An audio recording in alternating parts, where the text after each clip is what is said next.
We're truly thankful for your continued support. Quick question for our viewers. Which country or city are you watching from? We love knowing how far these stories reach. Now, let's dive into today's story. Chapter 1. Family Foundations.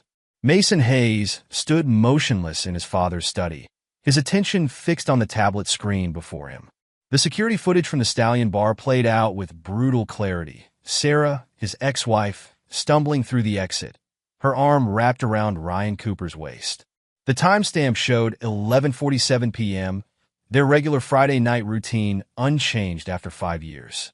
He set the tablet down on his father's mahogany desk, straightening his Italian silk tie. Through the study's window, he could see the celebration in full swing across the sprawling Montana ranch. His son Tommy's laughter carried across the yard as the 8-year-old chased his cousins around the carefully manicured lawn. Still keeping tabs on them? Derek Walsh's voice cut through Mason's thoughts. The sheriff moved into the study, closing the door behind him. His badge caught the afternoon light as he approached. Old habits, Mason replied, his voice neutral. Though I didn't expect their routine to stay so predictable. Derek leaned against the desk, his expression softening as he watched Tommy through the window. Your boy's growing up fast. Sir did a number on you, man. Nobody saw that coming. Mason's jaw tightened at the mention of her name. The betrayal from 5 years ago felt fresh. Discovering Sarah's affair with Ryan Cooper, his business partner and supposed best friend since childhood. They'd grown up together in the same working-class neighborhood, sharing dreams of building something greater than their humble beginnings. I need to tell you something, Derek said, his tone shifting to something more serious. I've been keeping an eye on things while you were gone, and there's more you should know. Mason turned to face his old friend fully. What is it? Your parents. Derek paused, choosing his words carefully. They've been involved with Sarah's new kids. School visits, sports games, gifts. But that's not all. He pulled out his phone, scrolling through some documents. 6 months ago, they transferred Tommy's college fund, split it between Sarah's 3 children with Ryan. The revelation hit Mason like a physical blow, but his expression remained carefully controlled. Show me? Derek handed over his phone, displaying bank transfer records and legal documents.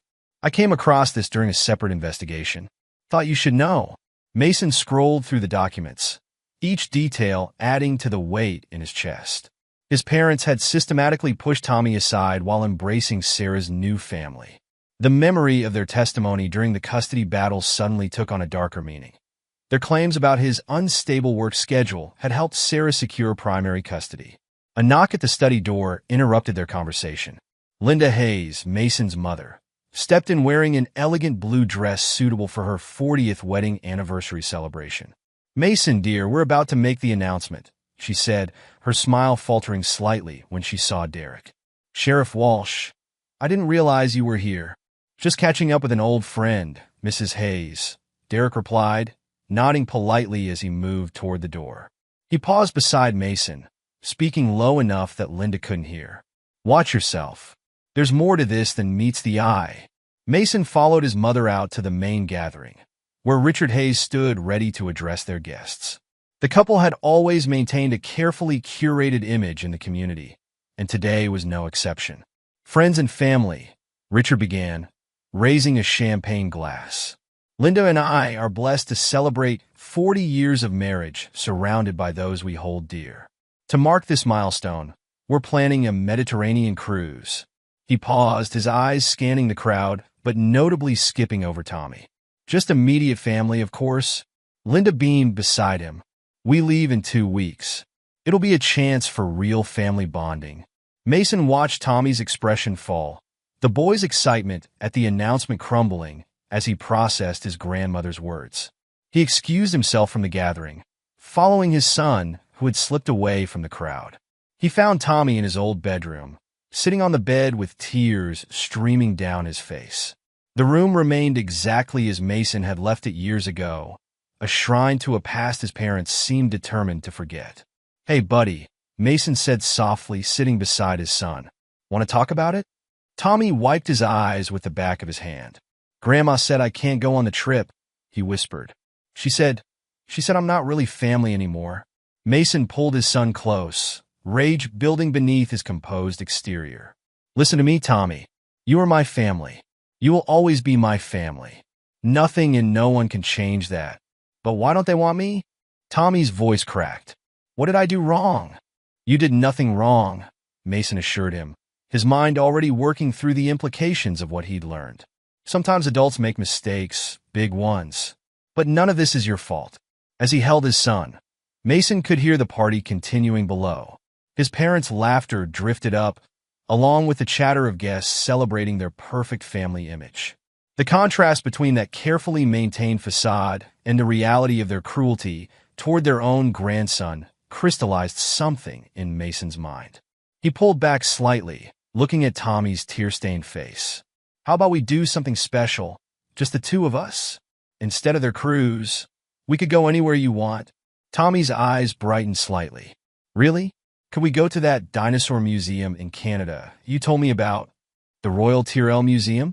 Absolutely. Mason smiled, already planning how to turn this rejection into something positive for his son. We'll make it an adventure. Later that evening, as the party wound down, Mason overheard his parents speaking with some remaining guests in the kitchen. It's such a shame about Mason's situation, Linda sighed. But Sarah and Ryan have built such a wonderful family. Those children are a blessing.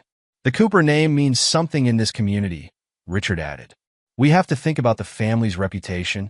Mason stepped into the kitchen, causing conversation to halt abruptly. Don't let me interrupt, he said smoothly. Please, continue explaining how the Cooper name means more than your own grandson. Mason, Linda started, but he held up a hand. Save it. Tommy and I are leaving. Thank you for making your priorities so clear.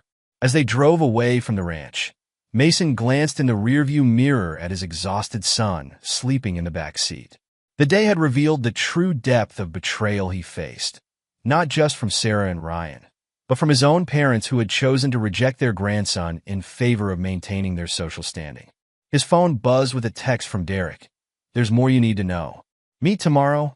Mason sent a quick affirmative response, his mind already working through the implications of everything he'd learned. The confident, successful man who had returned to Montana wasn't the same broken person who'd fled. This time he had resources, connections, and most importantly, nothing left to lose except Tommy. He pulled into their driveway, carrying his sleeping son inside. As he tucked Tommy into bed, Mason made a silent promise. The people who had hurt his son would learn that their actions carried consequences, and the perfect little world they'd built on the foundation of his destruction was about to crumble. Chapter 2: Broken Mirrors.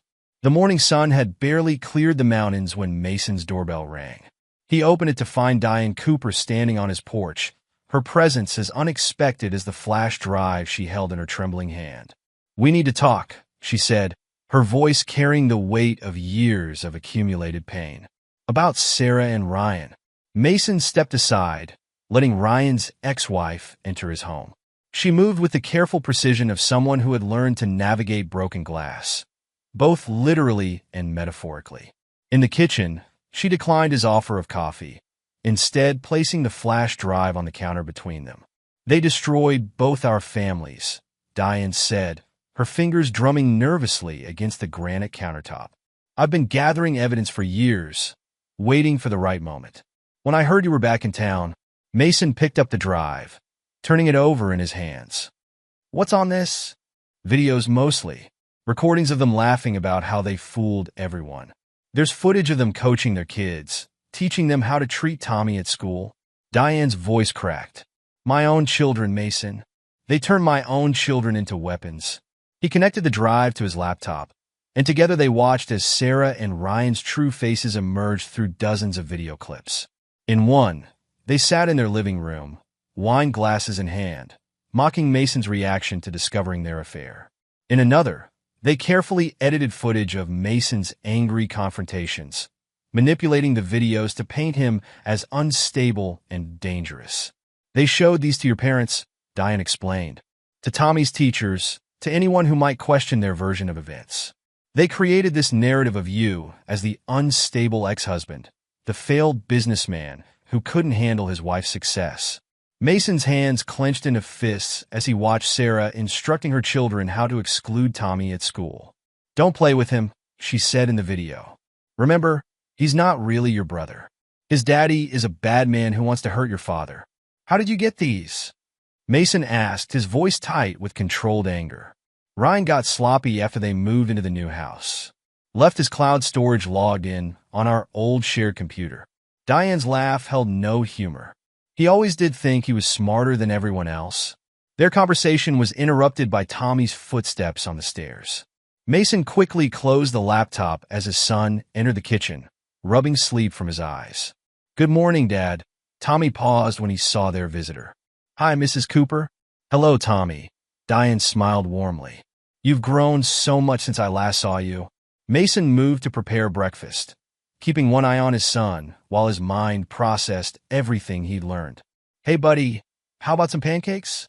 As he cooked, Diane engaged Tommy in conversation about school and his interests, her genuine warmth a stark contrast to the calculated cruelty they'd just witnessed in the videos.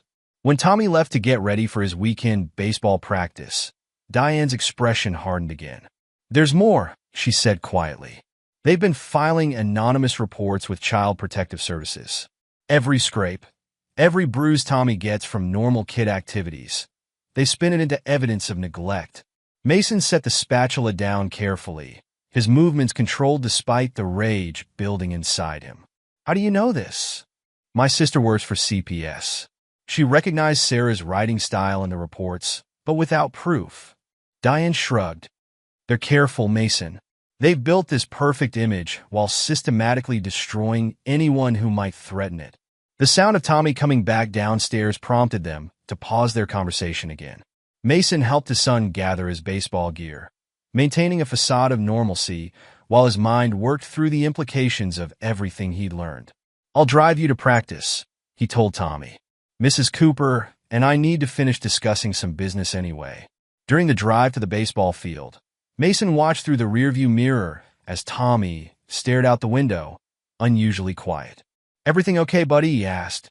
Tommy turned to meet his father's eyes in the mirror. Dad, why do Amy and the others say mean things about you at school? They used to be nice to me, but now... Mason's grip tightened on the steering wheel as he remembered the videos of Sarah coaching her children. Sometimes people change, Tommy, but that's their problem, not yours. You just focus on being yourself? Okay. After dropping Tommy off, Mason drove Diane to her office, their conversation continuing in low, intense tones. They're planning something big, Diane revealed. Ryan's been meeting with investors, throwing your name around. They're using your parents' connections to secure loans, presenting themselves as the victims of your supposed harassment. Mason absorbed this information, adding it to the growing picture of Sarah and Ryan's manipulation. My parents are playing right into their hands, aren't they? They've convinced your mother and father that they're the wrong parties, that you're the threat to the family's reputation. Diane pulled out her phone, showing him photos of Sarah and Ryan at various social events with his parents. They've been systematically replacing you in your parents' lives, and Tommy, they're erasing him. Mason finished, the pieces falling into place, making room for their perfect new family. Back at his house, Mason spent hours reviewing the evidence Diane had collected. Each video, each document revealed new layers of Sarah and Ryan's deception. They hadn't just betrayed him. They'd orchestrated a complete character assassination, turning his own family against him while positioning themselves as the victims. His phone buzzed with a text from Derek. Got the information you asked for. It's worse than we thought. Your parents have been meeting with adoption lawyers. Mason's blood ran cold as he read the message. A quick search confirmed his fears. His parents were preparing to legally adopt Sarah's children with Ryan, effectively replacing Tommy in the family line. The adoption papers would give Sarah's kids claim to the Hayes family trust while excluding his son entirely. He leaned back in his chair, letting the full weight of the betrayal sink in. They hadn't just stolen his wife, his best friend, and his parents' love. They were trying to erase his son's very existence in the family. The sound of a car pulling into his driveway drew his attention. Through the window, he watched Tommy climb out of his baseball coach's car, his small shoulders slumped in defeat. Mason met him at the door, immediately noticing the redness around his son's eyes. What happened? He asked, kneeling to his son's level. Amy and Jack were at practice, Tommy said, referring to Sarah's children. They told everyone you're a bad person who hurts people. Nobody would play with me. Mason pulled his son into a hug, feeling Tommy's tears soak into his shirt. In that moment, his cold anger crystallized into something harder, more focused. Sarah and Ryan hadn't just destroyed his life. They were actively working to destroy his son's. Later that night, after Tommy had gone to bed, Mason sat in his study making phone calls. First to Marcus Rodriguez, his former squad mate now working as a private investigator. Then to Rachel Sullivan, the brilliant attorney who'd harbored feelings for him since high school. Finally, to his estranged sister Jenny, who had her own reasons to distrust their parents' manipulations. As he worked, Mason pulled up the corporate records of his various shell companies, construction enterprises he'd built in secret while Sarah and Ryan thought they'd destroyed him. Each piece of his empire had been carefully positioned, waiting for the right moment. "They want to play happy families?" he muttered, reviewing the evidence Diane had provided. "Let's see how their perfect world holds up under pressure." Chapter 3. Calculated Moves. The revelation about Marcus and Lisa's relationship came during an unexpected encounter at the Copper Bean, a small coffee shop on the outskirts of town. Mason had chosen the location for its discretion, away from the usual haunts of Sarah and Ryan's social circle. He didn't expect to find his military buddy Marcus already there, sitting intimately close to Lisa Thompson, the realtor who'd helped Sarah and Ryan build their property portfolio. "Mason," Marcus said, starting to rise, but Mason waved him back down. "Don't let me interrupt," he said, noting the way Lisa's hand rested on Marcus's arm. "Though I have to admit, this is an interesting development." Lisa glanced around the nearly empty coffee shop before leaning forward. "They've been using your parents' connections," she said without preamble, "presenting themselves as victims of your harassment to secure loans. The sympathy angle opens a lot of doors in this town." Mason settled into a chair at their table, his expression neutral despite the surge of anger her words provoked. "Tell me everything." Over the next hour, Lisa detailed how Sarah and Ryan had manipulated their way through Montana's business community. They'd crafted a narrative of perseverance in the face of Mason's supposed hostility, using his parents' influence to validate their story. "Your mother especially," Lisa explained, stirring her now-cold coffee. "She tells everyone how they've risen above your attempts to destroy them. It's become quite the inspiring tale in certain circles." Marcus reached across the table, sliding a USB drive toward Mason. "We've been documenting everything. Bank records, loan applications, social events where they've spread their version of events." "How long have you two been working on this?" Mason asked, pocketing the drive. "Since I noticed the pattern in their property acquisitions," Lisa replied. "The timing of their purchases, the way they always seemed to know exactly when certain properties would become available. It wasn't just luck. They were using inside information, your parents' connections, to get advance notice of prime opportunities.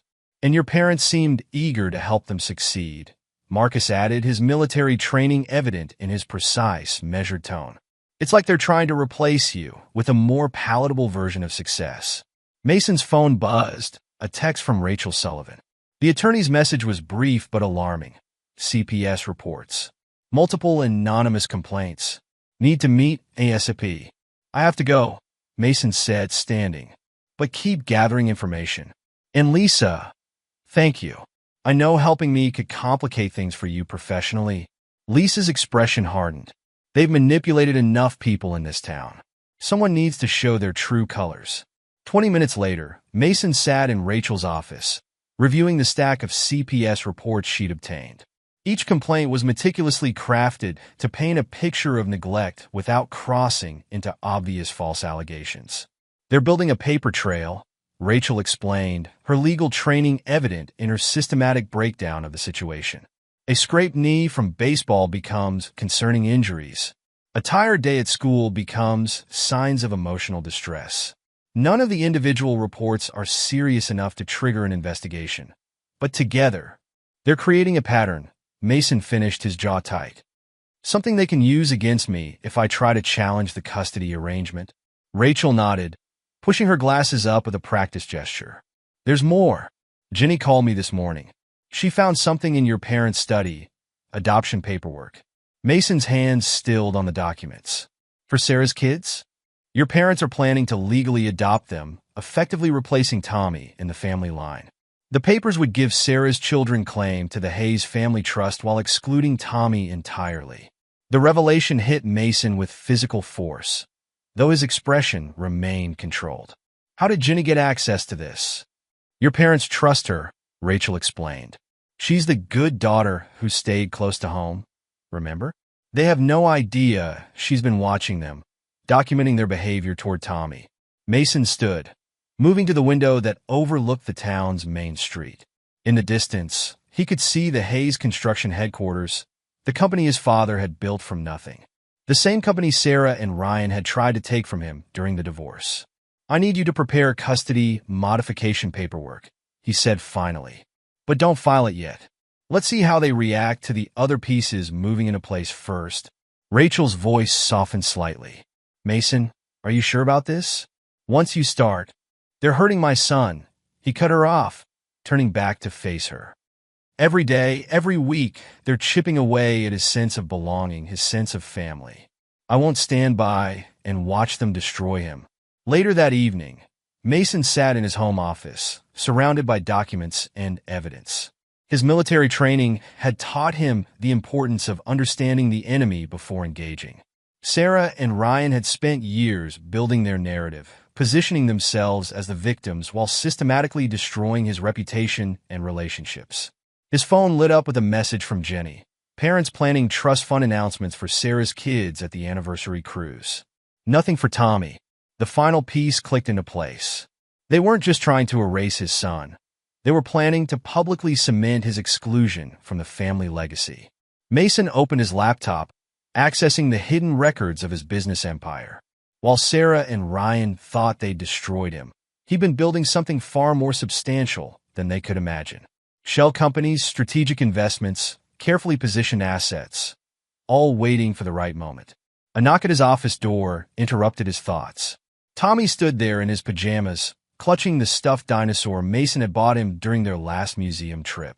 Dad, can I ask you something? Of course, buddy. Come here. Mason closed his laptop as Tommy climbed into his lap.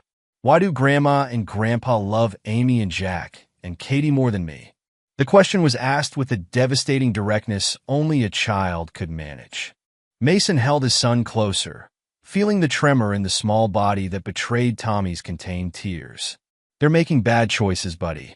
But I promise you, it's not because of anything you did wrong. But Mom says... What did Mom say? Mason kept his voice gentle, though his hand tightened on the chair's armrest.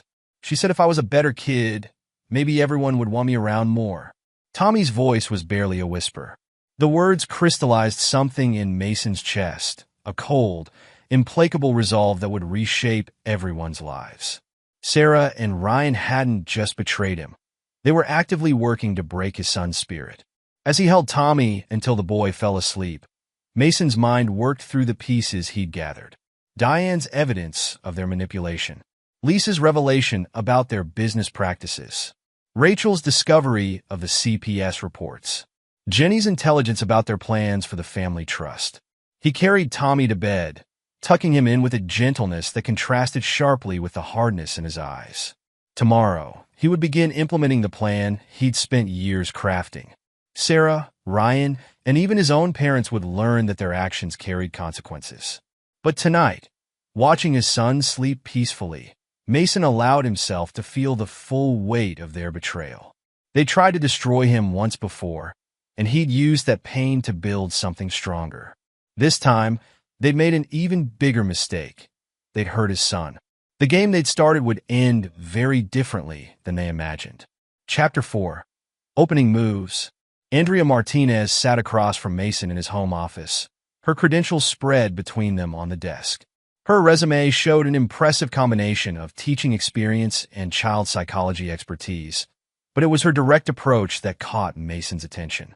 Mr. Hayes, I've reviewed Tommy's academic records, she said, adjusting her wire-rimmed glasses. The pattern of emotional stress is clear in his work. His grades drop after family events or interactions with his half-siblings. Mason leaned forward. Can you help him? Yes, but I need to be clear about something. Andrea met his gaze steadily. If I take this position, I'll be documenting everything I observe. Not just Tommy's progress, but any signs of emotional manipulation or abuse from family members. Are you prepared for what that documentation might reveal? That's exactly why I want to hire you, Mason replied. Tommy needs support, but he also needs someone who can professionally document what they're doing to him. Andrea nodded, pulling out a notebook. I should warn you, I've worked with similar cases. Children often internalize family rejection, blaming themselves. Tommy might resist opening up at first. Whatever it takes, Mason said. To tell my son? The next day, Tommy sat nervously in their living room as Andrea unpacked educational materials. Your dad tells me you like dinosaurs, she said, pulling out a book about paleontology. Tommy's eyes lit up slightly. Yeah, we went to a museum in Canada. The Royal Tyrrell? Andrea smiled at his surprised nod. I've been there. What was your favorite exhibit? As Tommy began describing the dinosaur displays, Andrea watched his body language shift from guarded to animated. She made notes about his emotional responses, particularly when mentioning family members who had declined to join the museum trip. Across town, Lisa Thompson strategically positioned herself at her regular table in the Copper Bean, knowing several of her most gossipy clients would be there for their morning coffee. It's just heartbreaking, she said, pitching her voice to carry just enough. The way they've been borrowing money from Mrs. Henderson, you know, that sweet elderly woman on Pine Street, using their sob story about Mason to gain her sympathy, then leveraging her property for loans. The reaction was immediate. Martha Whitaker, president of the local garden club, leaned in. Sarah and Ryan Cooper? But they seem so. Appearances can be deceiving, Lisa sighed, sliding copies of loan documents partially out of her folder. I hate to spread rumors, but as a realtor, I have a responsibility to protect vulnerable clients. By afternoon, the whispers had spread through Montana's tight-knit business community. Lisa received 3 calls from other elderly clients asking about the Cooper's loan practices. Meanwhile, Mason implemented another piece of his plan. The Mountain View Youth Sports Program, which Sarah's children participated in, received an anonymous corporate donation. The timing coincided perfectly with the current director's unexpected job offer in Seattle. Diane Cooper walked into the program's board meeting with impeccable credentials and a detailed proposal for expanding youth activities. Her appointment as the new director was unanimous. Mom, guess what?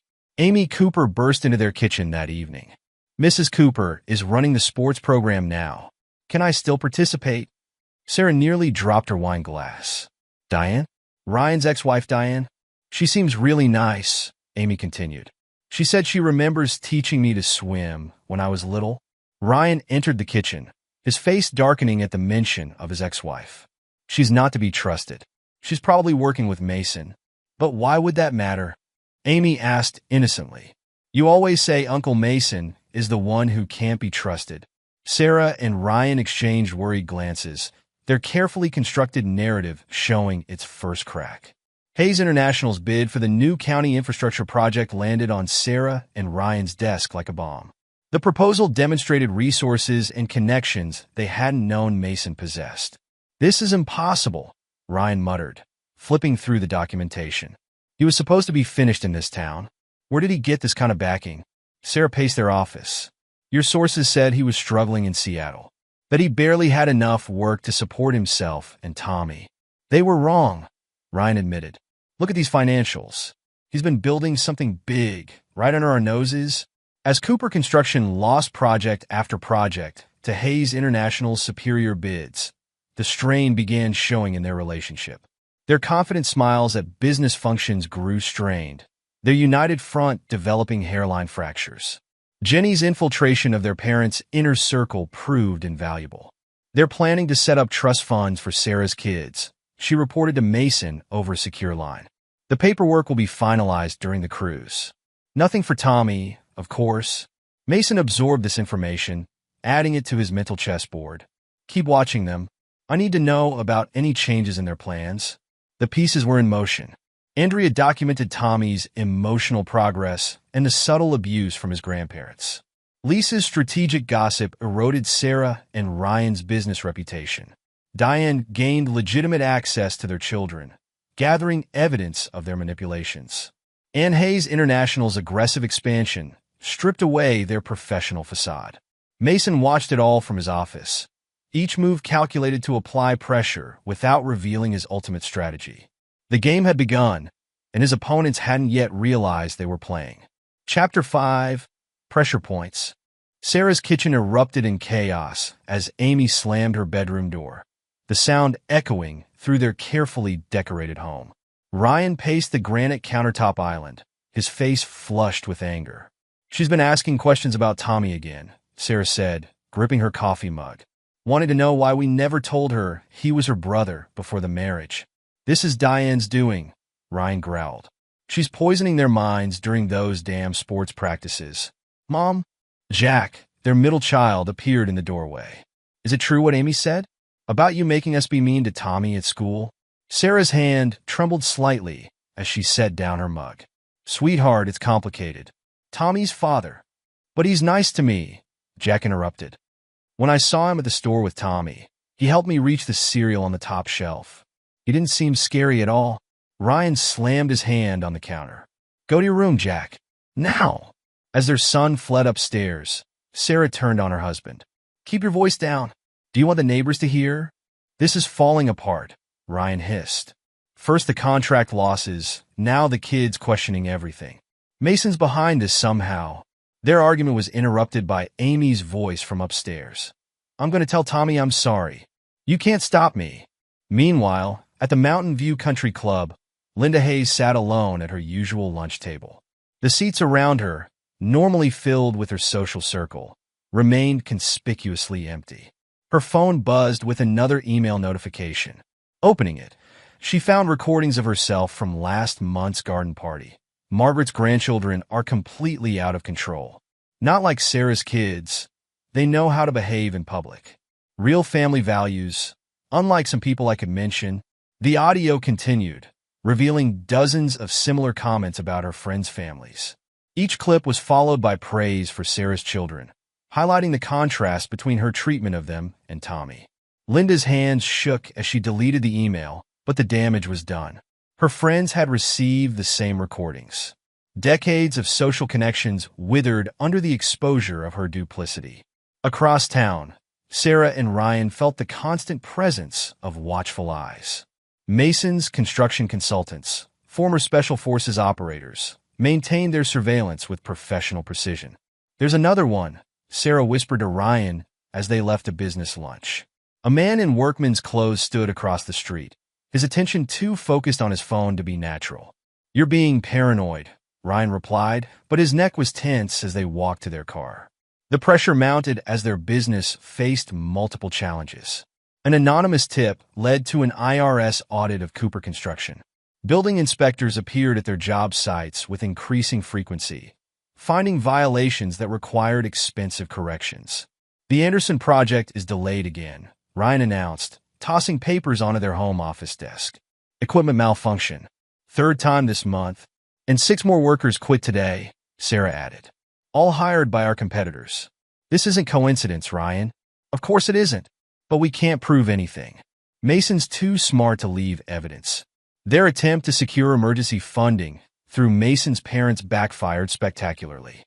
Rachel Sullivan's legal challenge to Richard and Linda's competency to manage assets sent shockwaves through the family.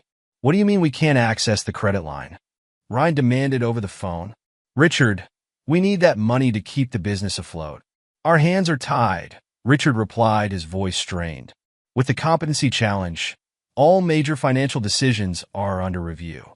You'll have to find funding elsewhere." The pressure revealed cracks in Sarah and Ryan's relationship. Their public appearances, once characterized by united confidence, began showing signs of strain. At a charity dinner, Sarah snapped at Ryan for talking too long to a potential investor's wife. Later, Ryan criticized Sarah's handling of their children's questions about Tommy, leading to a heated argument in the country club parking lot. Mason observed their deterioration from a distance, ensuring Tommy remained insulated from the chaos. Andrea's therapy sessions helped his son process his feelings about his half-sibling's sudden interest in connection. Amy tried to talk to me at school today, Tommy told Andrea during their session. She said she didn't know why they were supposed to be mean to me before. Andrea made careful notes. How did that make you feel? Confused. Dad says it's not my fault, but if they're being nice now, maybe it was my fault before? Your dad is right, Andrea assured him. Adults sometimes make choices that hurt children, but that's never the child's fault. The pressure continued mounting. Cooper Construction's projects faced delays and cost overruns. Their social standing eroded as Lisa's strategic revelations about their financial practices spread through the community. Sarah's children asked increasingly difficult questions about their treatment of Tommy. Mason watched it all through reports from his team, each piece of information confirming that his strategy was working. The perfect world Sarah and Ryan had built on the foundation of his destruction was cracking under the weight of truth. Chapter 6. Hidden Depths. The private investigator's office was cluttered with case files and coffee cups. Sarah and Ryan sat across from Mike Benson, their hired PI, as he presented his findings on Mason Hayes. He's been busy, Benson reported, spreading photos across his desk. Multiple construction projects across the Northwest, all through different shell companies. But here's where it gets interesting. He pointed to a series of transaction records. Money moving through offshore accounts, connections to military contractors, meetings with former Special Forces operators. Sarah leaned forward eagerly. This is perfect. We can use this to show he's unstable, maybe even dangerous. What they didn't know was that Marcus had carefully crafted each piece of evidence, leading them down a path of Mason's choosing. The offshore accounts were legitimate but explainable. The military connections were real but legal. Each discovery made them more confident in their ability to fight back. We should take this to Brad Wilson at the Herald, Ryan suggested. He's been looking for a story like this. Jenny sat in Brad Wilson's office at the Montana Herald, watching the journalist review the documents Sarah and Ryan had provided. Her role as a source for his investigation had evolved into something more personal, though Brad didn't yet realize he was part of a larger plan. Something doesn't add up, Brad mused, spreading the papers across his desk. Their story about Mason's harassment doesn't match the timeline of these business records. Jenny leaned forward, her expression concerned. What do you mean? According to Sarah and Ryan, Mason was financially ruined after the divorce. But these records show he was building successful businesses during that exact period. Brad ran a hand through his hair. And these complaints about his behavior, they're too perfect, too consistent. Maybe you should dig deeper, Jenny suggested. Look into their side of the story more carefully. The catalyst came unexpectedly. Amy Cooper was researching colleges online when she discovered something alarming. The trust fund her grandparents had promised, money she learned had originally been Tommy's, showed a zero balance. Mom! Her scream brought Sarah running. The college money, it's gone. Sarah's face paled as she looked at the account information. The funds had vanished, transferred through a series of complicated transactions she couldn't trace. The resulting argument with Ryan erupted in the lobby of First Montana Bank. You said this was handled, Sarah shouted, forgetting their location. You promised the money was secure.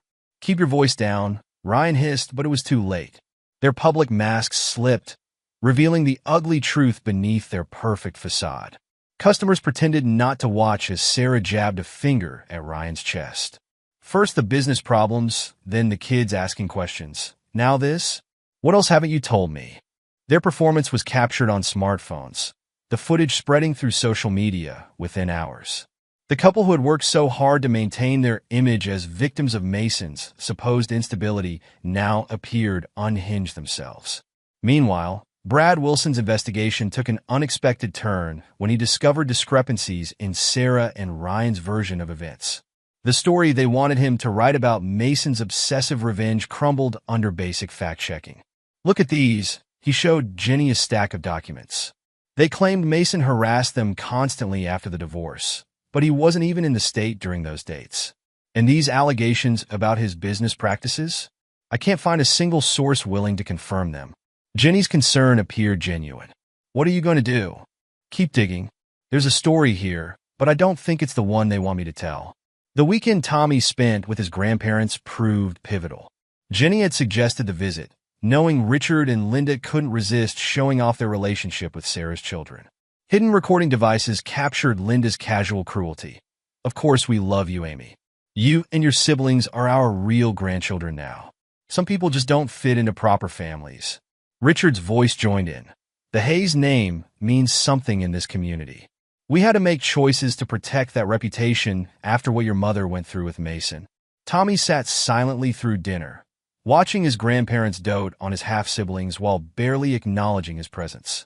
Jenny's recordings captured everything. The subtle digs, the pointed exclusions, the clear message that he wasn't really family anymore. Later that night, in Mason's study, Tommy's question cut straight to the heart. "They're not our family anymore, are they, Dad?" Mason pulled his son close, feeling the boy's tears soak into his shirt. "Family isn't just about blood or names, buddy. It's about who loves you, who protects you, who puts you first, like you do." "Like I always will," Mason promised, his resolve strengthened by his son's pain. The revenge he'd planned wasn't just about his own healing anymore. It was about justice for Tommy, about showing his son that truth eventually defeats lies. The pieces were all in place now. Sarah and Ryan had taken his bait, convinced they could fight back against his supposed harassment. His parents had revealed their true nature, documented for all to see. The carefully crafted narrative they'd built around his destruction was unraveling, exposing the ugly truth beneath. Mason's phone buzzed with a text from Rachel. "They're planning something big for the cruise. Want to move up our timeline?" He looked at Tommy, now sleeping peacefully on the study's couch, and typed his response, "No. Let them think they're winning. The bigger they build themselves up, the harder they'll fall." Rachel completed his thought. "I'll have everything ready." The game was approaching its final moves, but his opponents still didn't realize they were playing by his rules. Their confidence in their ability to fight back was exactly what Mason had planned for. The perfect setup for their ultimate destruction. Chapter 7. Storm Breaking. Rachel Sullivan's office buzzed with activity as she reviewed the final pieces of evidence against Sarah and Ryan. Her team had uncovered their plan to use the Mediterranean cruise as cover for a hostile takeover of the Hayes family business. "They've arranged meetings with banking executives in 3 ports," she explained to Mason, spreading documents across her desk. "The paperwork's already drawn up to transfer controlling interest from your parents." Mason examined the documents. "And the trust fund transfers? Illegal from start to finish." Rachel pushed her glasses up, a habit from their high school days. "They used Richard and Linda's influence to access Tommy's accounts, but the actual transfers violated multiple banking regulations." A knock at the door interrupted them. Diane Cooper entered, holding a manila envelope. "You need to see this." "My contact at the embassy confirmed it. They've been inquiring about extended visas in Greece." Mason's phone vibrated with a text from Marcus. "Surveillance confirms. They're planning to stay overseas with the kids. One-way tickets booked under aliases." The pieces aligned perfectly with Mason's strategy. He turned to Rachel. "How fast can you get the emergency custody order?" "Judge Anderson is reviewing it now. With the evidence of their planned flight risk." Rachel's phone chimed. "That's him. We got it. Diane has temporary custody until a full hearing." Mason nodded to Diane. "You know what to do." The day of departure arrived. Mason watched through surveillance cameras as Sarah and Ryan approached the cruise ship terminal, their children in tow. His parents waited near the check-in counter, fawning over their real grandchildren. The first crack in their confident facade appeared when Diane Cooper emerged from the first-class passenger line, court documents in hand. Sarah spotted her first, grabbing Ryan's arm. "What is she doing here?" Their question was answered as 2 federal agents approached, flanking Diane. "Mrs. Cooper, Mr. Cooper, we need to see some documentation for the children." "What is this?" Ryan demanded, his voice rising. "These are our kids." Diane stepped forward, presenting the court order. "Actually, the court has granted me emergency temporary custody. Evidence was presented showing you planned to flee the country with them." Sarah's face contorted with rage. "You can't do this. Richard, Linda, tell them." But Mason's parents could only watch in horror as more federal agents approached them. Rachel's voice cut through the chaos. "Richard and Linda Hayes? We have evidence of your involvement in illegal financial transactions involving your grandson's trust fund. The scene devolved into chaos as Sarah screamed at the agents. Ryan demanded to see credentials, and their children watched in confusion. Dozens of passengers pulled out phones, recording the meltdown. "Mom, what's happening?" Amy asked, her voice trembling. "Why are there police?" "This is all Mason's fault," Sarah shrieked, her carefully maintained composure shattering. "He's trying to destroy our family." Linda attempted to intervene, but federal agents blocked her path. "Ma'am, please remain where you are. We have questions about certain financial transactions." Jenny, positioned strategically among the onlookers, ensured the country club crowd got front-row seats to the spectacle. She'd tipped off key gossips about exciting developments at the crew's departure. The final blow came as Brad Wilson pushed through the crowd, press credentials visible. "Mrs. Cooper, would you care to comment on the evidence of child manipulation detailed in tomorrow's exposé?" Sarah lunged for the journalist, but security intercepted her. Ryan's attempt to reach their children was blocked by federal agents. Through it all, phones recorded each moment, each breakdown, each revelation of their true nature. Mason watched the feeds from his office, Tommy safely at school with Andrea keeping watch. The carefully constructed facade of Sarah and Ryan's perfect family shattered in real time, broadcast across social media by eager witnesses. His phone buzzed with a message from Rachel. "Your parents are being processed now. The evidence of financial fraud is irrefutable." Another text, this one from Jenny. "Country club membership committee already calling emergency meeting. Looks like mom and dad's social standing isn't quite so secure anymore." The storm had broken exactly as planned, but Mason knew this was only the beginning.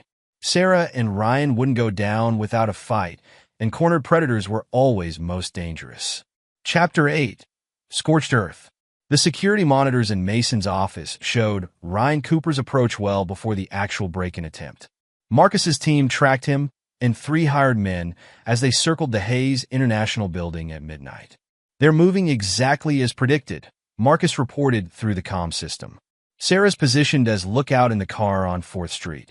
Mason leaned back in his chair, watching multiple camera feeds. "Let them get inside. I want this documented properly." The security system recorded Ryan's manipulation of the backdoor lock, his confident stride through the darkened office, his triumphant expression as he reached Mason's private office. The moment he began accessing the computer, Marcus's team moved. Lights blazed to life as armed security emerged from hidden positions.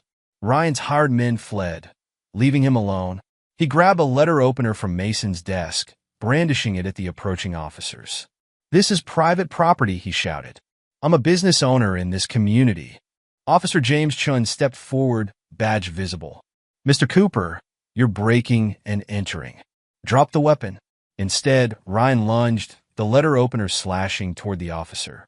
Chun deflected the attack with practiced ease, subduing Ryan as other officers moved in. The entire incident streamed live through the building's security system, including Ryan's assault on a police officer. Across town, Sarah paced their kitchen, waiting for news. The phone's ring shattered the silence. "Ryan's been arrested," their lawyer informed her. "Breaking and entering, assault on an officer. Bail hearing won't be until morning." Sarah slammed the phone down, her mind racing. She grabbed her keys, heading for Tommy's school. If Ryan couldn't destroy the evidence, she'd handle things her way. Andrea Martinez sat in her office at Mountain View Elementary, reviewing her notes on Tommy's progress, when the secretary buzzed her.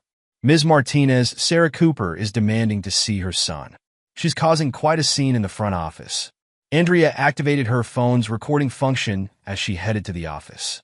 She found Sarah arguing with the school principal, her voice rising hysterically. "He's turned them all against me. My own children won't speak to me because of his manipulation." "Mrs. Cooper," Andrea interrupted smoothly, "Tommy isn't your son anymore. You surrendered those rights years ago." "You?" Sarah spun toward her. "You're part of this, filling my children's heads with lies." Andrea pulled out her tablet, queuing up a specific video. "You mean like this?" She played the recording of Sarah coaching her children. "Remember, Tommy's dad is dangerous. Don't play with him at school." Tell your teachers if you see him hanging around. The principal's face hardened as she watched the video. Mrs. Cooper, I've seen enough. You're banned from school property. If you return, we'll call the police. Sarah's composure cracked completely. You can't do this. I'm the victim here. Mason Hayes destroyed my life. No, the principal replied firmly. The evidence suggests you've been the one destroying lives. Please leave before I call security.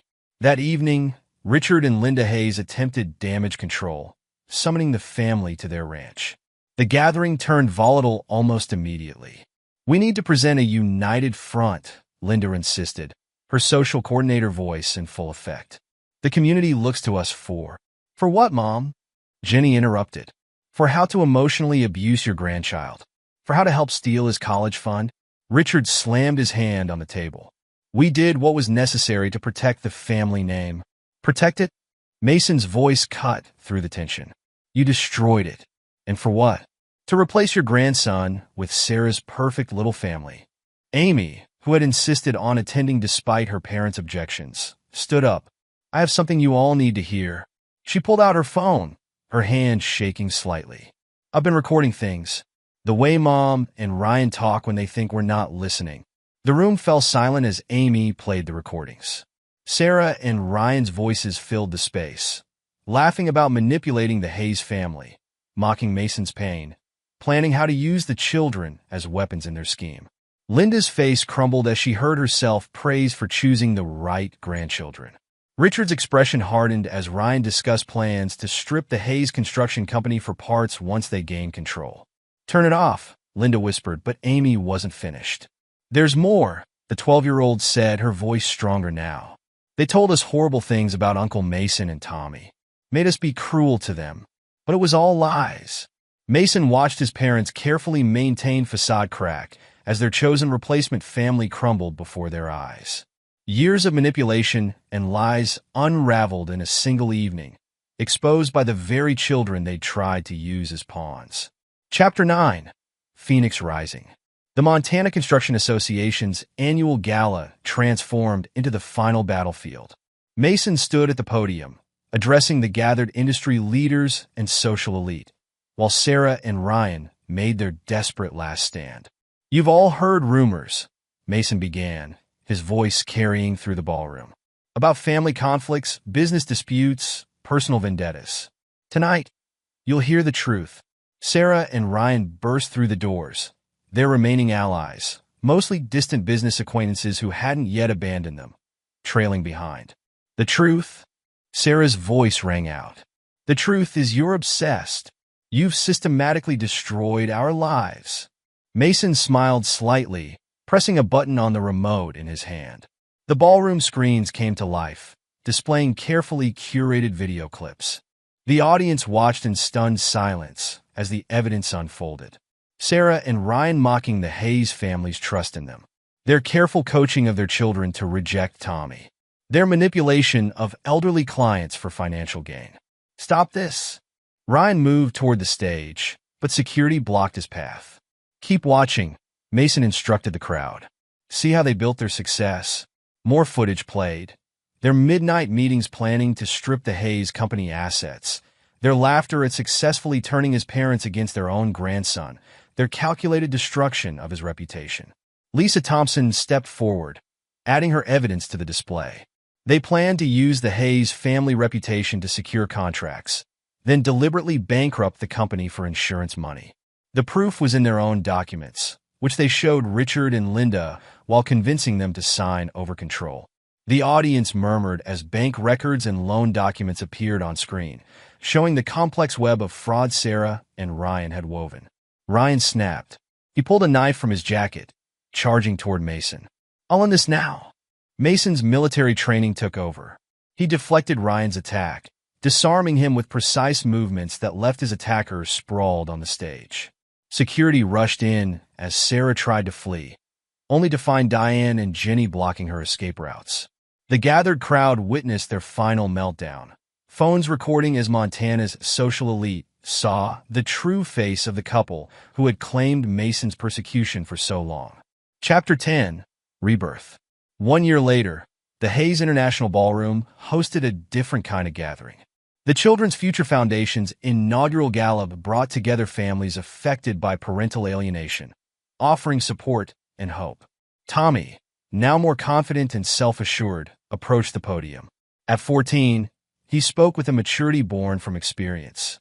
"When I was younger, I thought family was about names and blood ties," he began, addressing the gathered crowd.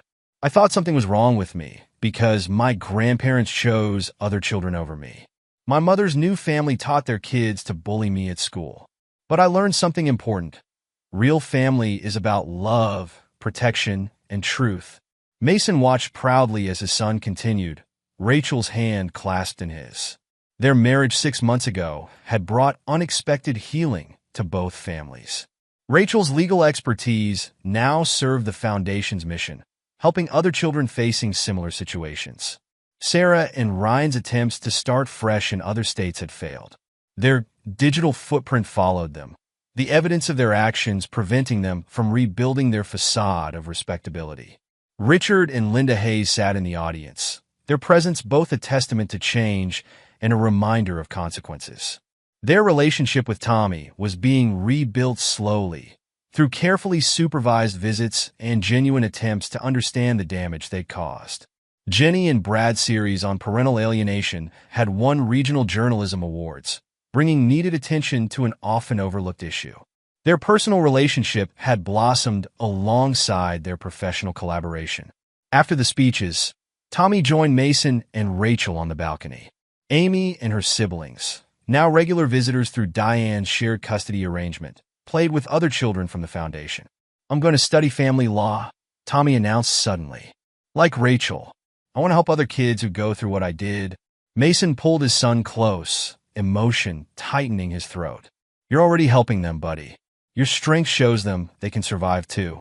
Tommy looked out over the gathering, where families broken by manipulation were finding new connections, new understanding, new hope. "You know what real power is, Dad?" he asked thoughtfully. "It's not about destroying your enemies. It's about building something so strong they can't touch you anymore." Mason smiled, his arm around Rachel, watching their extended family, Jenny and Brad, Diane and her children, even his parents working to earn back trust, interact with the Foundation's members. The ruthlessness that had driven his revenge had transformed into something more powerful, the fierce determination to protect what truly mattered. The Hayes name now stood for something greater than social standing or business success. It represented resilience, truth, and the unshakable bonds of chosen family. As the Foundation's first major fundraiser concluded, Mason realized that their story had become more than a tale of revenge. It was a testament to healing, to the power of truth over manipulation, and to the enduring strength of real family bonds. The setting sun painted the Montana sky in brilliant colors, but Mason's focus remained on the people around him, the family they'd built from the ashes of betrayal, stronger and more genuine than anything their enemies had tried to destroy. Epilogue. 10 years later, Tommy Hayes stood at the podium of Harvard Law School's graduation ceremony, his valedictorian speech drawing to a close. At 24, he carried himself with the quiet confidence of someone who had transformed past pain into purpose. "Our experiences shape us, but they don't define us," he addressed his fellow graduates. 10 years ago, I was a child caught in a web of family manipulation and betrayal. Today, I stand here having turned that pain into a mission. The Children's Future Foundation has helped thousands of families break free from cycles of parental alienation. As we leave these halls to begin our legal careers, remember, the law isn't just about justice. It's about protecting those who can't protect themselves. Mason and Rachel Hayes sat in the audience, pride evident on their faces. Their marriage had grown stronger over the decade, their shared commitment to helping others deepening their bond. Hayes International had expanded across the country, but its most significant impact came through the foundation they'd established. Rachel's legal expertise had shaped the Foundation's advocacy work. Under her guidance, they'd successfully lobbied for stronger laws protecting children from parental alienation. Her team of attorneys, specializing in family law, provided pro bono services to families caught in similar situations to Tommy's childhood. He's really something, isn't he? Mason whispered to Rachel as they watched their son accept his diploma. Their daughter Emily, now 8, bounced excitedly in her seat between them. Born 2 years after their marriage, she represented the healing and joy that had come after the darkness. After the ceremony, they gathered for a family celebration at a nearby restaurant. Jenny and Brad Wilson were there with their twin boys, now 7. Their investigative reporting on parental alienation had evolved into a nationally recognized advocacy journalism program, training reporters to cover family court issues with sensitivity and depth. "Remember when we thought we were just working on one story?" Brad asked, watching their sons play with Emily. His relationship with Jenny had blossomed from professional collaboration into a deep partnership, their shared commitment to exposing truth bringing them together. Jenny laughed, her hand resting on her pregnant belly. "Who knew your attempt to write a hit piece on my brother would lead to all this?" Diane Cooper arrived with Amy, Jack, and Katie, Sarah and Ryan's children, now grown into thoughtful young adults. The emergency custody arrangement had evolved over the years, with Diane providing the stable home their parents couldn't. Amy, at 22, had followed Tommy's path in advocacy work. She ran the Foundation's youth outreach program, using her own experience to help other children navigate complex family dynamics. Jack, 20, studied psychology, inspired by Andrea Martinez's role in helping Tommy heal. Katie, 18, had just started college planning to become a social worker. Uncle Mason, Amy hugged him tight. "The Foundation's new campus is amazing. We're already at capacity with summer programs for affected families." The Children's Future Foundation had grown beyond anyone's expectations. What started as a way to help families affected by parental alienation had expanded into a comprehensive support network. The main campus, built on what used to be the Hayes Family Ranch, provided temporary housing, counseling services, and educational programs for families in transition. Andrea Martinez, now the Foundation's head of psychological services, joined them at the restaurant. Her early work with Tommy had evolved into a groundbreaking therapy program for children affected by family manipulation. She'd published several influential papers on the psychological impact of parental alienation, with Tommy's case, shared with permission, as a cornerstone of her research. "How are the new therapy groups going?" Tommy asked her, genuinely interested in the Foundation's work despite his law school commitments. "We're seeing remarkable progress," Andrea replied. "Your father's idea to include supervised family reconstruction therapy is showing promising results." Marcus and Lisa Rodriguez arrived next. Their marriage 5 years ago had surprised no one who knew them. They'd continued working together, Lisa's real estate expertise helping the Foundation acquire properties for expansion, while Marcus's security firm protected vulnerable families during high-conflict custody situations. "The new safe exchange centers are operational in 15 states now," Marcus reported. His company had developed specialized protocols for supervised visitation and custody exchanges, setting the industry standard for family security services. Derek Walsh, still serving as sheriff, attended with his wife. His department had become a model for handling family court enforcement, with officers receiving specialized training in dealing with parental alienation cases. The protocols he'd developed with Mason's help had been adopted by law enforcement agencies nationwide. Richard and Linda Hayes arrived last, their presence a testament to the possibility of change. Years of therapy and genuine remorse had slowly rebuilt their relationship with Tommy. They'd never regained their former social status, but they'd found something more valuable: authentic connection with their family. "Tommy," Linda approached her grandson cautiously, still mindful of their past. "Your speech was beautiful." "Thanks, Grandma," Tommy replied warmly. Their relationship had taken years to repair, but his capacity for forgiveness, carefully balanced with healthy boundaries, had allowed for healing. Richard, more subdued than in his social prime, watched his family with different eyes. "Mason," he said quietly to his son, "you built something remarkable here. Something real." Mason nodded, acknowledging both the compliment and the unspoken recognition of past wrongs. "We all did, Dad. Sometimes you have to tear something down to build it back stronger." The conversation turned to news of Sarah and Ryan. Their attempts to rebuild their lives had largely failed. The evidence of their actions, preserved through Brad's reporting and court records, followed them across state lines. They tried to spin their story through social media and self-published books, but their versions fell flat against the documented truth. Last reports placed them in different states. Sarah working real estate in Florida, Ryan taking construction jobs in Nevada. Their attempts to contact their children were handled through the Foundation's supervised communication program, ensuring any relationship rebuilding happened on the children's terms.